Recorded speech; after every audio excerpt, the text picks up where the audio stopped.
Welcome back, guys, to another episode of Lately with Lex. Today I'm sitting with someone who's like kind of this Instagram sensation I've been seeing everywhere. So I figured I'd reach out to him. Mr. Moe Omar, how are you? I am doing great. I'm doing excellent. How are you? I'm good. So I initially found you on Instagram and your videos just kept popping up. And I was like, I should just reach out to this guy. And then I didn't realize you were local.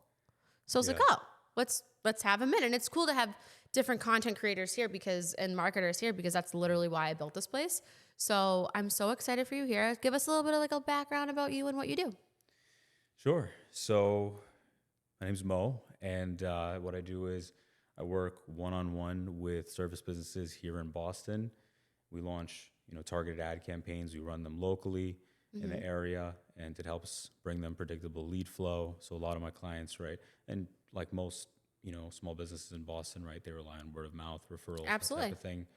And that's great. I mean, that's, it's a building block of any great business, but it's not, a predictable way to grow and scale your business. And so Instagram is a great opportunity to not only just put yourself out there, but, a lot of people don't see it as an actual, real lead acquisition channel because they're not, utilizing it the right way. And so we help them do that. We implement that system. And yeah, so.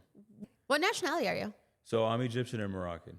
Ooh, interesting. I used to work with a Moroccan guy. He was like the nicest guy ever. Awesome. Yeah, they're everywhere.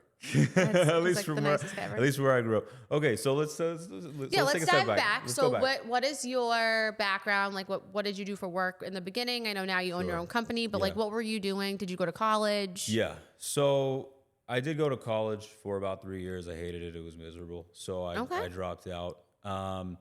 Well, my first year I dormed. I went to UMass Lowell.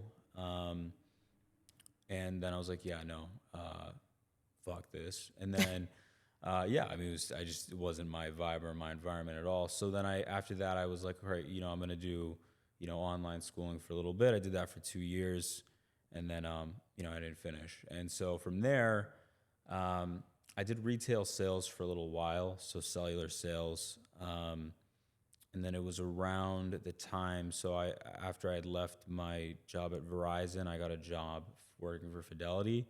Okay. And I was a financial planner for Fidelity for about 3 years. I got my Series 7, my SIE, my 66. Kind of like a dream job, except it wasn't. It was a nightmare. It was a cubicle job, and I didn't even know that cubicle jobs were a real thing. I thought that was like a movie thing. Yeah, that must have been so difficult because I could never fit in a box and just sit there all day. I mean, I couldn't either. And here's the thing, right? Like, I don't want to even be melodramatic about it because it really is a blessing. It's a privilege, right? You get to work in that type of place, right? And especially, Fidelity, it's known to be like a lot more lax than a lot of these other corporate environments and things like that. But benefits, all that is great. It's just, it wasn't great for me. It wasn't what I wanted to do. It wasn't what I envisioned for myself. And, but it's, my mom especially, right? She was always proud of like the name behind it and all that. I was just going to say, how did your family feel about you leaving? Because that's like a big name company and now well, you're like going on your own and, Yeah. So that's the thing is that it wasn't so much that I left, but that, I hated it and it reflected in my performance. And so, they parted ways with me. Mm-hmm. And so they, I got fired from that job. And then at that point, despite being a financial planner, I wasn't the best at managing my own finances. I was about $40,000 in debt. Wow. I didn't have much money at all in my bank account. I think I had $200 in my bank account. And I took everything, that out of my 401k that was in there. And I was like, I'm going to start my own business.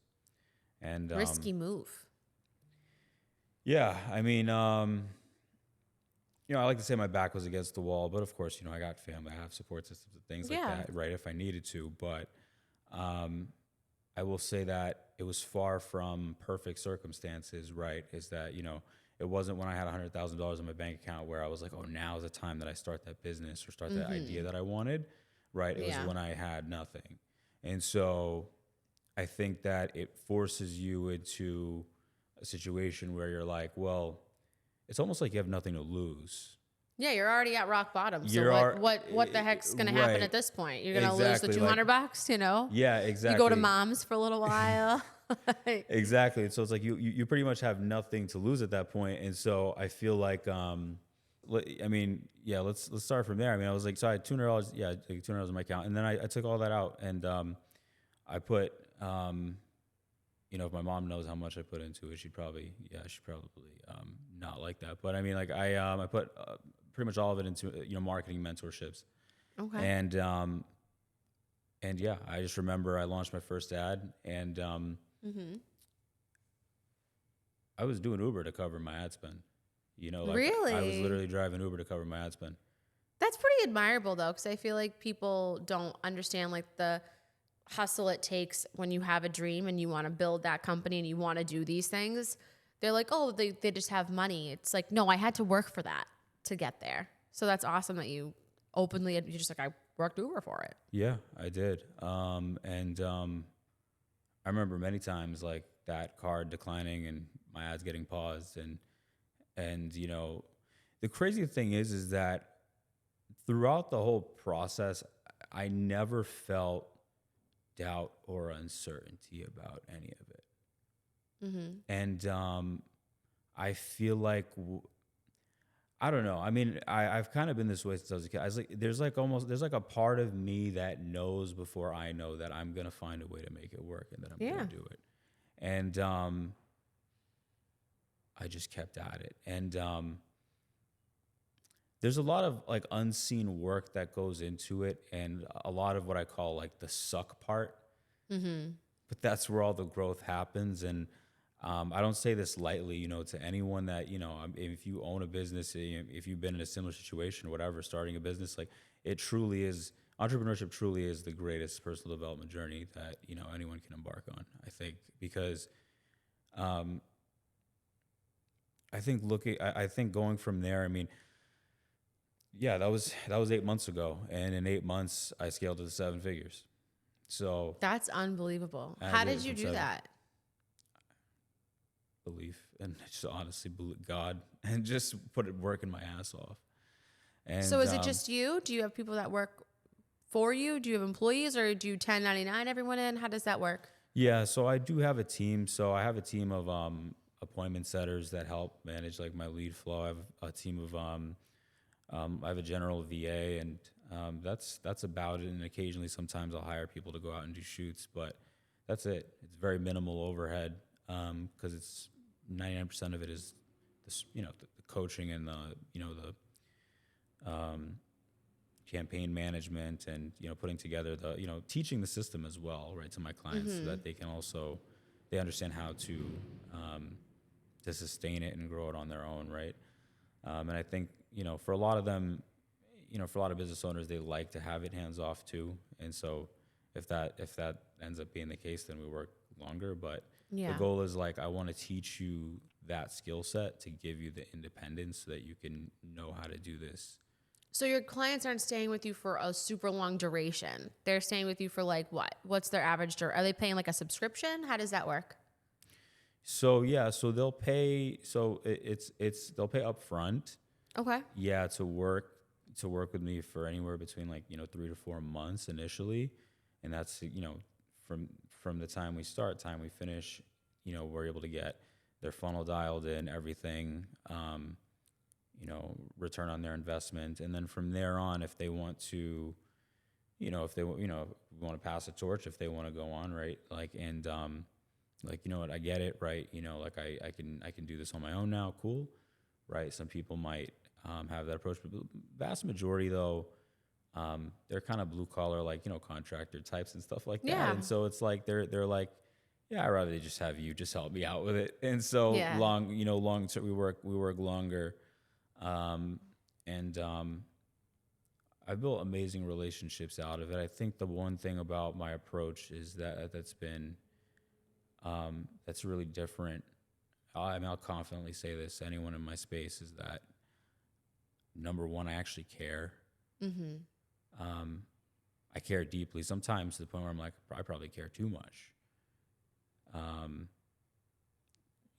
But I have a big heart, and anyone, anyone will speak to this, like my clients as well. It's like I mean, like it's Yeah, I think the most fulfilling thing is just being able to see other people win and help them realize like their own dreams and their own visions. And yeah, I mean, I have a big heart, so I oftentimes I think I'm like maybe I'm doing too much, and so it's like I feel like I'm also in that stage where it's like I'm learning to,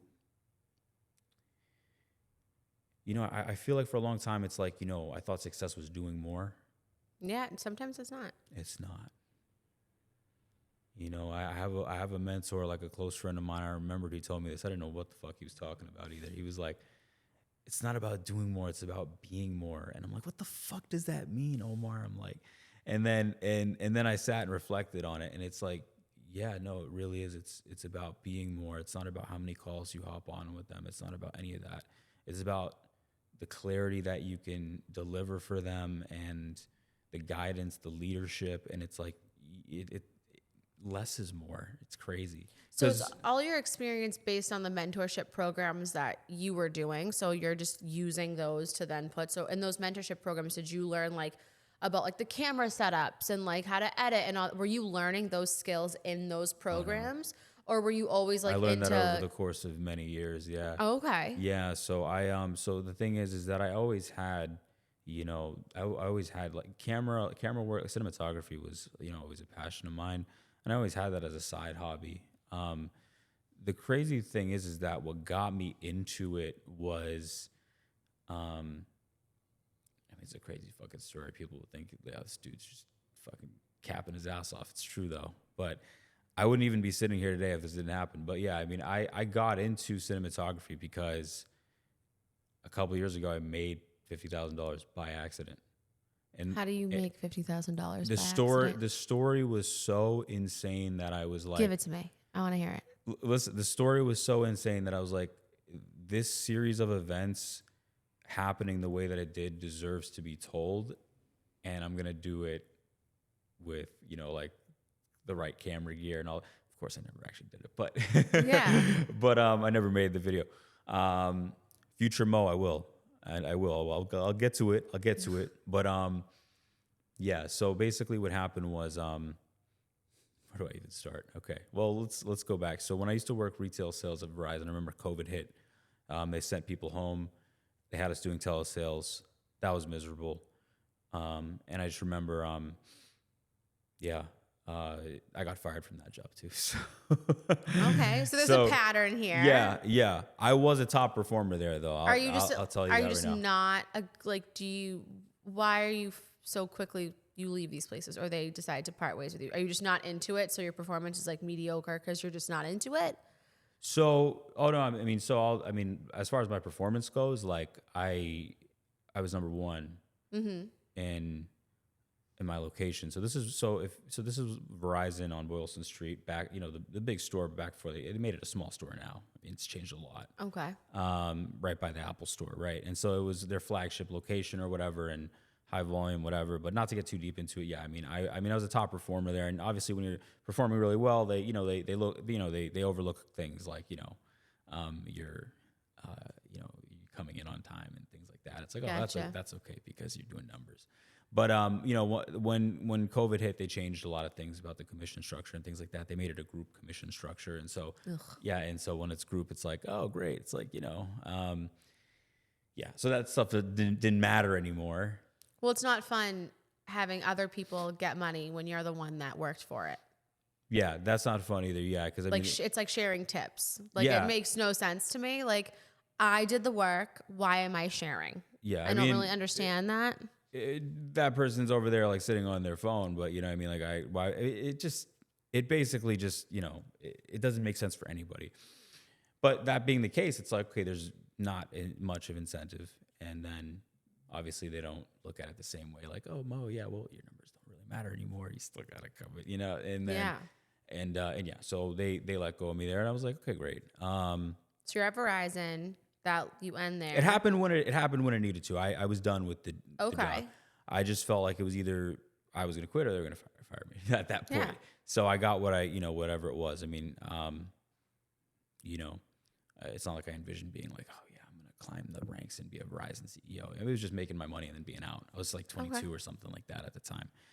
But anyways, right. Yeah. So I got fired. After that, I mean, from the hours I was working and I was really just obsessed with my work. I burnt myself out. I remember, after getting fired, I mean, I was really in a depressive episode, and I just remember, okay, so I have more free time than ever now on my hands to just do whatever I want. And, I just remember, okay, there's this, at the time, it's like, 2020 or 2021 or something. And the whole Dogecoin thing was happening and all that stuff, whatever. And no, it's not what you guys think it is yet. No, it gets crazier than that. Okay. So, but, yeah. So and then I just remember like kind of watching from the sidelines and just getting a whole bunch of FOMO. So I was like, okay, cool. First it was GameStop, the stock. I remember, getting into that super late. Let's see. Yeah. So I lost, I think it was $15,000 on that. And so I was, and so I was blowing through my savings that I had, because I didn't spend a penny of the money that I was making at Verizon. And I was actually making more money there than I did at Fidelity. That's crazy. Yeah, I made $110,000 my first year as a retail salesperson. It was more than what I was making at Fidelity. Granted, the benefits are a lot better, but whatever. Yeah, so lost $15,000 on that. I'm like, well, that sucks. I'm gonna go on a vacation. Worst vacation ever because all I could think about was the money I lost. Where'd you go? So I went to Cancun. There you go. Yeah, and all I was thinking about was the money I lost. And so, and then after that, I was like, okay, cool, right? Let's try Dogecoin, right? And so I put $6,000 in a Dogecoin when it was I think it was at 4 cents. And okay. What is it now? And I sold it for a $2,000 loss. That's not too bad. Well, I mean, like it could have been worse. Well, that's the thing, right? I sold it when it was at like, I don't know, like 2.5 or whatever, 3. I mean, the thing is that if I had held on to that for just a couple more months, I mean, it hit like 70 cents. I mean, I think it would have made me like, anyways, point being is like, that's what made it sting, like in retrospect, even more. So now I'm out of my house. It's like, okay, I just spent like most of my savings on, dumb bullshit or whatever. And then there's an announcement. Tesla just put in an investment into Bitcoin for like 40,000, right? Like when it hit 40,000, it's like, okay, now it's official. Okay, cool. So I remember that I used to trade Bitcoin back in college, right? For, various reasons. But anyways, I went through like some old laptops. I'm like, maybe I got some laying around here, right? And so, and I know my mom, she always just, she keeps everything. And so I'm looking through, all these different laptops, like, like 2 or 3 different laptops. And I'm like, every single one, Bitcoin, right? And I'm getting 0 hits on it. And that's like a whole month goes by and it's like that. I'm just like, you know what? I'm just trying to find something to do with my time at this point, right? Mm-hmm. And a couple of weeks go by, and then my mom emerges from the basement, like just with this like dusty looking thing, and it has like stickers on it. And it's just like, it's another laptop, but it's like, it's really old. And I'm just like, whoa, this is like, yeah, I mean, it can't be from this. I mean, this is probably like middle school or something like that. And I don't know. I was like, I grabbed it and I was like, I remembered it. It was like, and I was like, why not give it a try? And so it didn't turn on. So I got a little enclosure thing from Best Buy, put the hard drive in there, whatever. And again, I was like, I tried, I searched for Bitcoin and found absolutely nothing, of course, because why would I, right? This shit was like 10 years old. And then I go to bed, and then, I just wake up in the middle of the night. It's like 4 a.m., and I'm like, nah, I want to try one more thing. I don't know what it is, right? And I'm like, what if I just took the file from this old thing and then put it into a new laptop and then restored that into like a new Bitcoin wallet? I don't know, whatever. Like, let's see what happens. And I did that, and then, I let it download the blockchain and everything, and I'm sitting there waiting patiently, and I'm looking at it, and it's still nothing. I just fucking wasted my time again. So I was just like, all right, fuck it, whatever. That's it. I'm going to go back to bed. And then as soon as I'm about to rest my head, I just like I hear like a ping on my laptop, and then I see a bunch of transactions, but they're not from they're not from when I was in college. They were from when I was in middle school. And I'm like, whoa. Okay, so what's going on here? And so I see it. It's like 2011. I'm like, and it said that So you were trading, like playing with Bitcoin in middle school? I immediately remembered. I was like, okay, it was 8th grade, Miss Rubino's journalism class. And I remember front page Boston Herald, they had the Silk Road on the front of the newspaper. If you don't know what that is, that was like one of the first like black market, like, crypto trading sites or whatever. I'm not going to go to jail for saying any of this, am I? I don't know. Probably not. Yeah, I don't know. What's the name of that thing, right? Like when too much time passes? Yeah, you're fine. The statute of limitation is fine. Yeah. Anyways, yeah. And I just remembered, and I was like, of course, what does a normal, 13, 14-year-old do at that time when they see that? I'm like, I got to see this for myself. There's no way this is real, right? People buying and selling drugs online, right? There's all this crazy stuff on there. I wanted to see it for myself. So I went home and I figured out how to do it. I downloaded like Tor browser and all this other shit, and I got on, and it was real. Except that you didn't pay for it with normal money. You paid for it with Bitcoin. The transaction history showed that I bought 8 Bitcoin, but I only spent 7. Okay? And I immediately remembered that 13-year-old me used my dad's debit card to buy psychedelic mushrooms off of the Silk Road. And the crazy thing is that I spent all 8, but for whatever reason, and I don't know if this is because price was like fluctuated so much at the time with it, the seller sent me one back, but I never saw it. So you just randomly have this Bitcoin And so, worth and 50 grand at the time. I never knew that it was there. And so, and I just remember it was a funny story that I always tell people. It's like, I remember buying, Bitcoin, like when I was. How much was it when you bought it?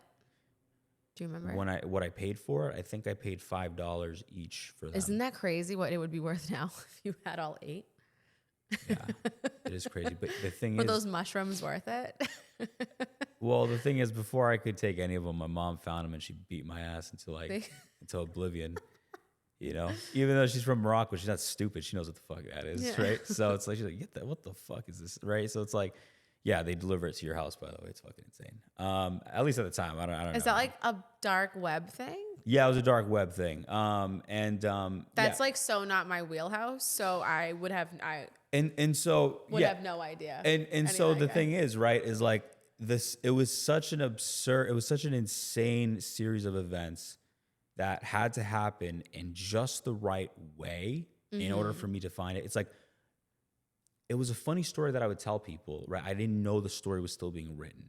I didn't know that I planted a seed for myself 10 years ago. And here's the thing. It's like, if I had found that, if I had knew that was there, I probably would have sold it a year later when it went up a year later. Oh my God, it's at 1,000 now. You know what I mean? Yeah. It was the fact I didn't know about it that allowed. Do you regret cashing it in now? Oh, absolutely not. Everything happened exactly the way it was supposed to happen. I'm a firm believer of that. And I remember in that moment, all of that flashing through my head, and then just seeing, there was 1 Bitcoin left in there. That's so crazy. And mind you have no money at this point, right? You're at like you're rock bottom. I literally at rock bottom. I YOLO'd everything on the stupidest shit possible. Money I worked my ass off for, and then just like that, and I'm like, this is such an insane story. I have to make a video about it. So I invested in a bunch of camera gear, probably too much gear, and I remember I wrote a whole script for it and everything. Turns out there's a lot more that goes into filmmaking than I thought at the time. Yeah, it's a lot of work. That's why I don't do it, and we have great people here that do that. And the thing is too is that this leads me to my other thing is, guys, if you're looking to start something, just don't buy a lot of shit to because that's resistance. That's what gets you. That's resistance. Yeah. If you've ever read The War of Art, not The Art of War by Sun Tzu. This is by Stephen Pressfield. Great book. He talks about this. It's like you start buying a lot of shit. It's like you're kicking the can down the road. Mm-hmm. And that's what I did. I moved recently, actually, and my mom gave me so much shit. So what the fuck is all of this? Like you don't even You use just collect this. things I over just time. collect. But yeah, bottom line is like, yeah, I got into it. I bought my I bought my first camera. I still use it, A7S III. So with that 50 grand, that's what you did. You're like, I got this 50 grand. Let me cash it in. I didn't spend all of it on the camera gear, but I invested a lot of it into that stuff. So then what else did that money go to? You're like, okay, well, I Helping only out have this 50 grand. helping out the fam and just and also just like saving some of it. But yeah, I mean, that's pretty much it. But like, it was such a I mean, because of that, that's what got me to invest in the camera gear. And I went through the whole learning process of, learning how to use it and everything, completely self-taught. And yeah, and that was pretty much it. And so from then on, yeah, it was just, it's a crazy, I mean, I reflect on it and I'm like, that really happened. Yeah. That's so crazy. Yeah. So then you're like, okay, did you just notice there was a link missing with Boston businesses that you wanted to make ads for people? Like, how did you get into, okay, I have this camera gear to, hey, let me start my own marketing firm? So that's a great question. So like, there's a big gap right there because like for me, it's like, when I had that camera gear, right, this was like 2022 at this point, right? 2021. And so for a long time, I had that and was really honing in on my craft and learning to edit and learning to use it. Cause these guys in the back know there's mastery that goes involved to it. There's mastery that goes into it. Excuse me. I think that people look at videos and they see them online and they go, oh, that takes like no time at all. And I think the guys, like, they get a kick out of it because I'll be like, oh, can you animate this logo? Like, it looks so easy. And he's like, Alexa, it's going to take me all day. And I'm like, Yeah. oh, okay. This isn't like a quick thing for you to do. It like takes a lot of time and effort. Oh yeah. It took me a year to learn the ins and outs of like DaVinci Resolve, for example. Right. And yeah, like that was, there's a learning curve to it. I mean, the thing is like, for me, like I'm obsessed. Mm-hmm. Like when I just get obsessed with it. And like, I get so absorbed into it. So like I learned the whole thing in like a year, and I really used a lot of that, the video skills. I did like some freelance stuff, on the side. What happened was that the dots connected. Mm-hmm. They just connected in reverse because when I got into the marketing, so yeah, I mean, there's a big gap. I mean, a very small percentage of service-based businesses in Boston are running any kind of paid traffic on Instagram at all. I mean, and the same can be said for, most really any local markets in general, right? And the reason why is because, most of them, they predominantly rely on what? Word of mouth, referrals, Google, that type of thing, right? Google traffic is, it's at an all-time low. It's dying. I was going to say, I don't think Google is really like hitting it home for people. Yeah. To go places. I mean, and here's the thing, right? Like, like Google leads, I mean, like you can get leads from Google, like it's totally fine, right? Like I encourage people to have multiple channels for leads, right? You shouldn't just rely on one thing only, right? Like if you have that, right, then you can build upon that. But it's just that, most people, I mean, why do you think it's dying? People, they don't search anymore. They use ChatGPT or whatever, right? And there's now there's AI browsers and things like that. And so it takes away from the search traffic, right? And so that impacts, local businesses too. And so with Instagram as well is like, most people, they think, oh, cool, dog pictures or like, whatever, pictures of my food. They don't think that it's a real, lead acquisition channel. And that's because they're not using it right, like, yeah. Like it's more than just a portfolio.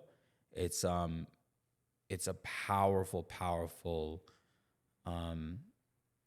system that you can leverage to,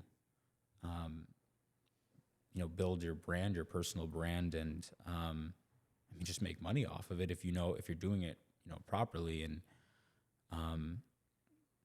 like I said, like it goes back to what I said earlier. A lot of people think it's just like a fancy, like, oh, you make a nice fancy like video, like an ad or put money behind that. It's not, right? You know, if you don't have the right strategy behind it, then I mean, you're just gonna generate vanity metrics. It's not gonna move the needle for your business, right?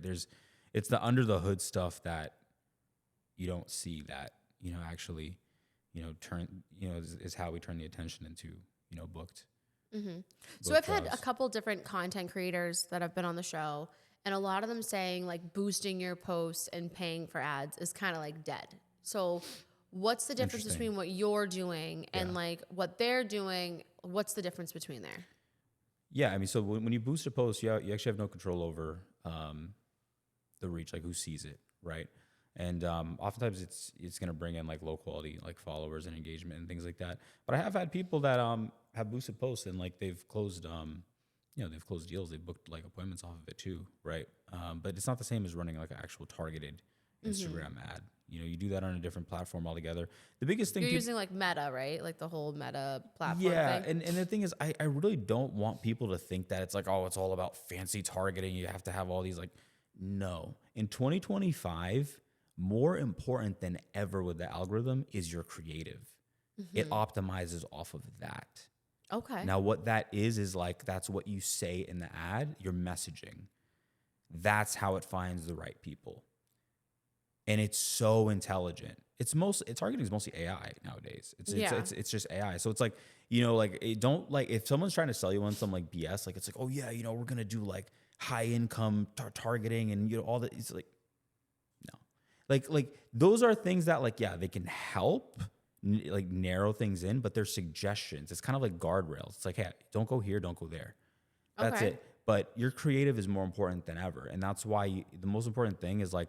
Yes, you still need to have like, you know, your targeting obviously, you know, it still needs to, you know, fit your ideal client, you know, avatar, right? But it's the combination of that and then having strategic ad copy, which is like what you're saying in the ad, right? Are you creating the copy for So all I these? create the copy. And then the biggest thing, like I said, is the messaging needs to resonate with your ideal client. I say this to everyone I film with. It's like, it matters more how you say it than what you say, seriously. Absolutely. I totally agree. Yeah. Like, and, you know, I'll put it this way. I mean, the results speak for themselves, right? I mean, like my client, so James from Flirty Contracting. So like, he's one of the first contractors that I worked with. We launched his campaign, I think it was back in, must have been back in May or April, if I'm not mistaken. Anyways, yeah, I mean, we added $1.2 million in revenue to his business off of one local Instagram ad. How do they measure $8,000 in ad spend? How do you measure that the people that are coming are from that ad spend? So that's part of the strategy, right? Is that people that come in from the ad. How do they know? How do you know it's from the ad though? So is it like they're clicking like, let's chat now, or I'm interested? Are they people engaging with the ad, or That's a great question. So it's so like the way we do it is we do a top of funnel. So we start with a top of funnel ad. That's just a fancy way of saying, first of all, like you're building awareness, right? With a cold audience, right? With a top of funnel ad, right? It's all cold, right? Even if they're local, right? Like it's still cold, right? So you're making them. These are people that, you know, for example, in his ad, right? It's like, you know, if you're a homeowner here in Boston, Mass, right? And, you know, you're, you know, looking to add, you know, space to your home, right? But you don't want to, move, right? Whatever, right? It's like that messaging, right? It's like, oh, wait, that's me. I'm in that situation, right? And so people come in from that top of funnel ad, right? They land on your profile. They see the work that you're doing, right? They see you on camera, and then they'll follow you, right? And with very high ticket things like that, right? You're not going to run like, you know, lead forms for something like that, right? Exactly. It's like, oh yeah, you know, I'm going to run like to a cold audience for like something that, you know, for $250,000, $500,000. Like, no, you have to nurture them. You have to build trust with the audience. And so what we do is, right, is that we use that to bring people into the profile, and then we use, you know, strategic content, right? Where you're on camera, we position you as a local expert in your field, all of that, right? And, we put a face to the brand because most people, especially like, when it comes to like contracts, like really a lot of businesses, right? They're just posting before and after. Right? Which, okay, it's great. That stuff is important, but it's like, where are you? Mm-hmm. And that's the common theme that I've noticed throughout even like my own like journey with my businesses, but also with the people that I've had on the show that are in marketing. They all say the best time for what you should do for your business is to be in front of the camera most of the time, because people are going to buy from who they like. They want That's to. all It doesn't matter. Like your before and afters are great, and I agree they are important. However, it is important for your face to be in front of the camera and talking to these people, whatever it may be. Whether you're showing them how you built a bathroom, or you're, in my case, showing them how they fix their skin, or showing them this pretty studio, whatever it may be. So that's it. Yeah, because they're buying from you. They're buying you, right? Absolutely. 100%, right? It's like the relationship that you build with your clients. And it's like, and that's the great thing about Instagram is you can do that. Mm-hmm. You can actually do that on Instagram, not just like with your content and the DMs as well. You can build it's amazing how many people that just genuinely, like, even if we don't end up working together, there are people that I've literally built good relationships with. Like I call them friends of mine now that came in originally through my ad. Mm-hmm. Right. And then now I'm I think I saw one of your ads. Yeah. That's literally what I saw. And then now I'm like sitting having, lunch with this guy, right? Like shout out Pat. But yeah, like, and seriously, right? It's like, that's what it's about, is because, in 2025, like more than anything is trust. Like Absolutely. Trust is at an all-time low. So it's like, that's what makes. Yeah. I think there's so much unrest everywhere, right? Like politically, the climate is crazy. Yeah. I think that, there's a lot of things going on, that there's uncertainty. So I think if you can make people feel comfortable and confident in your abilities and make them feel certain that them investing their money with you is where their money should be, I think that's super important, because like, I agree. No one trusts I don't trust anybody, but that's just who I am. Do you trust me? I think trust is earned, not given. That's how I grew up. See that? You should be a politician. No. That's a great answer. You see that? But I agree. I don't think that you should just blanket everyone. I trust everybody, because I don't think everyone has the same intentions as you might, right? So yeah. I come from like an old school Greek family. Like they don't trust nobody. Like, so you have to earn that trust, whether it's acts of service or just whatever it is that you have to do. You 100%. You earn your spot, because I think if you nowadays, if you just say, I trust you, I can trust you to do this, 90% of the times people will not be able to fulfill what you need them to do. Yeah. So I think that people need to earn trust. It's not something that should be given. You gotta earn the trust. And like, that's a really good point you make, is like, one of the biggest things too is like, be vulnerable, right? But not just for the sake of it though, right? It's like, there's so many people out there where it's like, and I get it, it's because it's a difficult thing. It's uncomfortable, right? And I'm not saying you got to share your whole life story with the world, but it's like, it's like we're human, right? We have our weaknesses, we have our vulnerabilities. Yes. Right? And I think like, I'll post it on my story. It's like, sometimes I feel overwhelmed. Sometimes I'm like, sometimes I'm like, damn, we all have these thoughts like, oh, can I really do this? Can I, am I cut out for all of this? As entrepreneurs, we all go through that. I think any entrepreneur that doesn't say, shit, I want to burn it all down and just work a 9 to 5 at least once a month, like, you're not doing it right. That's what I'm saying. There are days where you have your highs and there are days that you have your lows, but someone who owns a business, that risk is just kind of what comes with the territory. Yeah, exactly. And it's like, Hermosi, says it like best, just, sell your story, you know what I mean? Just without the scar, right? It's like, just your story is powerful, because you not only you're gonna build connection with people, right? They see the human side of you, right? But it's like, you are, people are gonna trust you more as well, right? And if they trust you, they're gonna also want to work with you. They're gonna want to, buy from you. It's like, and so that's the biggest thing, is like, show your vulnerability. We all have our own weaknesses, right? So it's like, I encourage like, my clients to be authentic in that way too, because it's like, that's just, it's so big because I feel like, social media, right? It's like, and I get it. It's like being a dead horse because everyone says this. It's like, oh man, people are fake on social media, like, and Yeah. they're not showing like that real, but like that has a real tangible like effect on like people's mental health because they're comparing themselves to standards that just don't exist. Well, I think Right? that everyone wants everything to look beautiful and perfect and it's great all the time. And, look at her that she's scoring on Instagram and all these likes people. It's all about instant gratification, and nothing in business is instant gratification. Maybe there's like that one overnight success story, very, very rare, but it's all work. It's all the work, grit. yeah. It's all the Yeah. days that you don't know if you're gonna be able to pay your rent, if Yeah. you don't be able to go out to dinner that night, or Yeah. if your debit card's gonna have any money on it. Those are all risks that you take, but no one wants to talk about those risks because maybe they're scared, maybe they feel too vulnerable, whatever it may be. I mean, I have no problem talking about it because I feel like, what do I have to lose? What, you don't like me because of my story? Like, I just don't care. Yeah, no, we're all gonna die. We're all gonna die one day.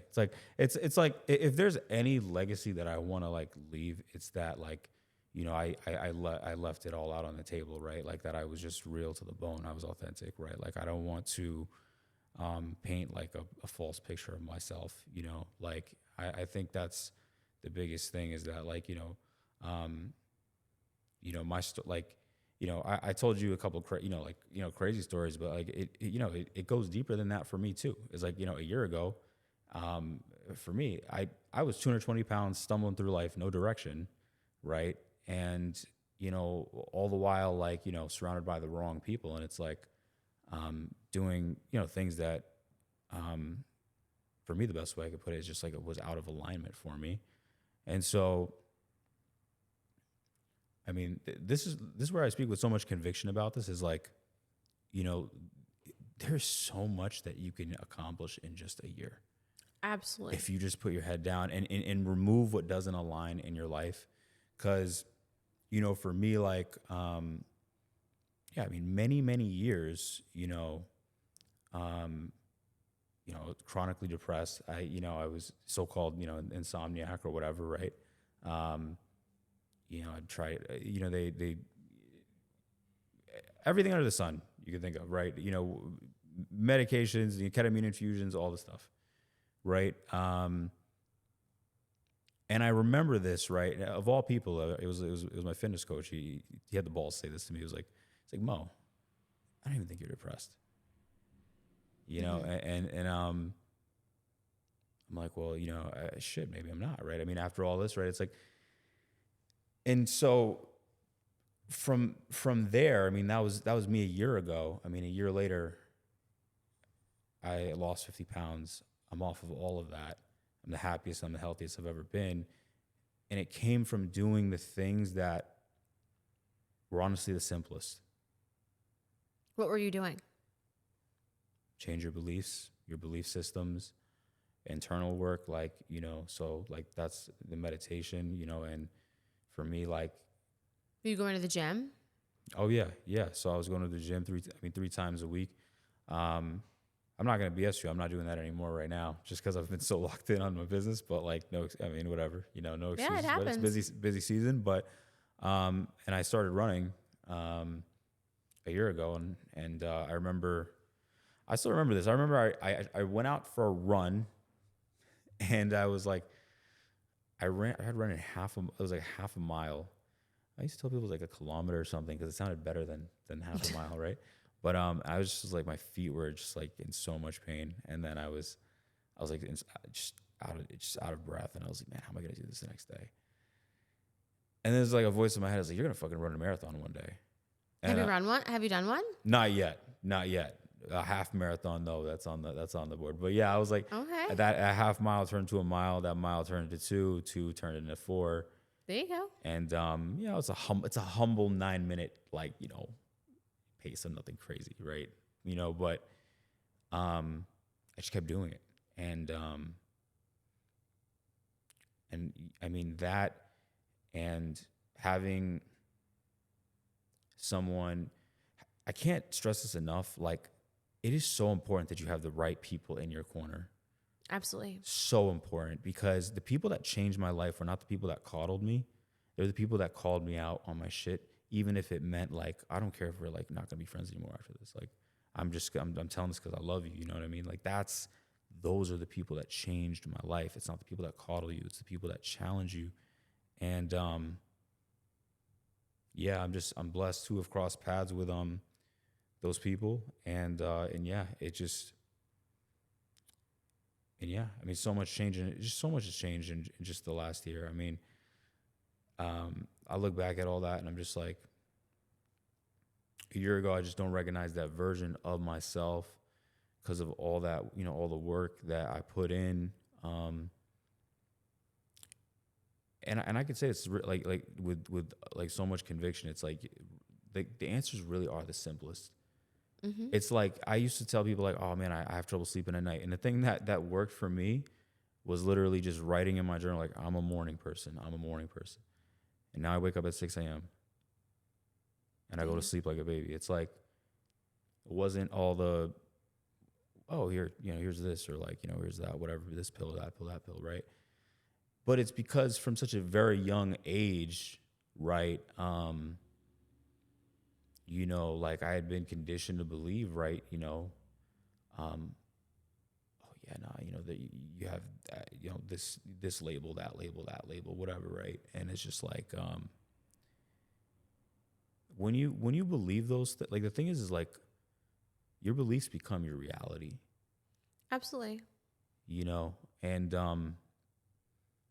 this isn't to take away from like, I mean, of course, right? Like, there's always nuance to this, but I'll say this just because I've walked the path, and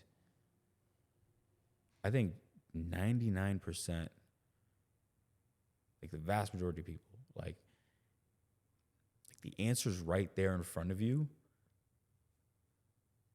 but you're just, no, it can't be that simple. Mm-hmm. Well, your story is so interesting, and I guess I didn't anticipate like all the ins and outs of it, but I always like to end every show the same, and I always ask, what are 3 things of advice that you would give, whether it's to a client that has a business that you are going to market for, like what they should be doing, or just as an entrepreneur? What are like 3 little pearls of advice from Mo? Right. I'm supposed to be here talking about marketing, right? Yeah. So my biggest advice, if you're going to market yourself, be yourself, be authentic. It comes with a cost, though. It's going to be uncomfortable. Absolutely. What was the other question? Go ahead. 3 things of advice.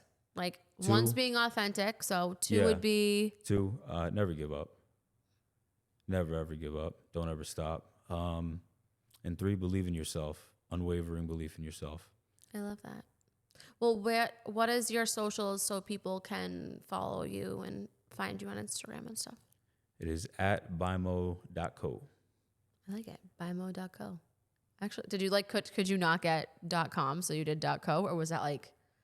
Well, yeah, I don't know. It rolls no, off, but I like it. It like goes together. It rolls off the tongue. It rolls off the tongue really nicely. Well, right? It was a pleasure having you. Let's do like a 6-month update. Let's see where you are in 6 months. Like how have you grown, like how you've scaled and cool things like that. But make sure to follow. This actually will be out tomorrow. So tomorrow you'll have this out tomorrow. I won't have reels tomorrow. Hi, Mom. No. I hope one of these. I hope one of these. You think one of these is gonna go viral? I don't know. Maybe your story will go viral. No. I mean, maybe it'll go viral because of like, oh man, they see his his pants are tight again. Is that why you wore them? Oh no. He's like, I want to be the crotch king. Actually. No, listen, because I got I have the screenshots on my it's crazy. Hashtag crotch king. No, it's crazy. I'm like, oh my God, I like Uniqlo, right? But I might have to write him an email. Is that comfortable?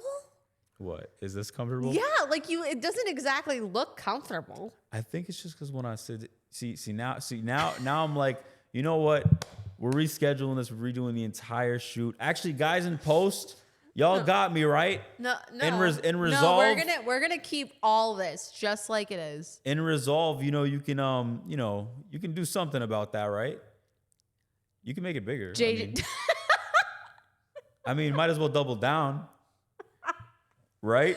Oh my God. I mean, hey, JJ, that's all up to you. That's I'm not my literally department. like in my head. I'm literally thinking the whole time. I'm like, oh damn, yo, it's my crowd. I'm like, shit. And now they see the bottom of my shoe, and I'm like, I'm not wearing long socks. I'm like, fuck.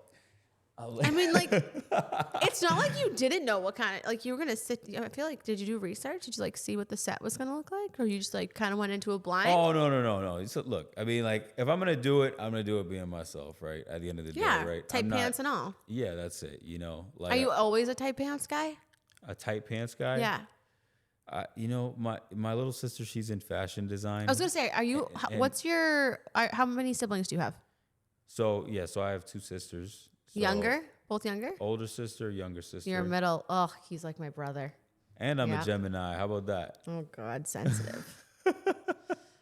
So, okay. So she's in fashion and she telling you like, okay, you need to wear like the boots and the tight pants. Everybody absolutely roasts me for the tight pants. I'm like, I will never wear like super loose, baggy, like pants. It's not my thing. It's not my thing. I don't know. I haven't been able to progress past that, you know?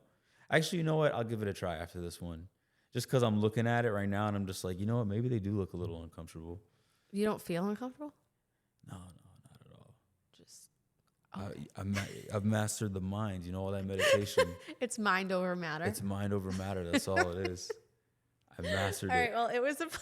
I'm one hell of a character, huh? Yeah. I mean, you are. I never thought you'd go. That's gonna be the real you can do, JJ. Did you think I was gonna be like, yeah? So Instagram, you know, industry average return on ad spend is gonna be like, yeah, you know, I was gonna be one of those guys. I was gonna be really.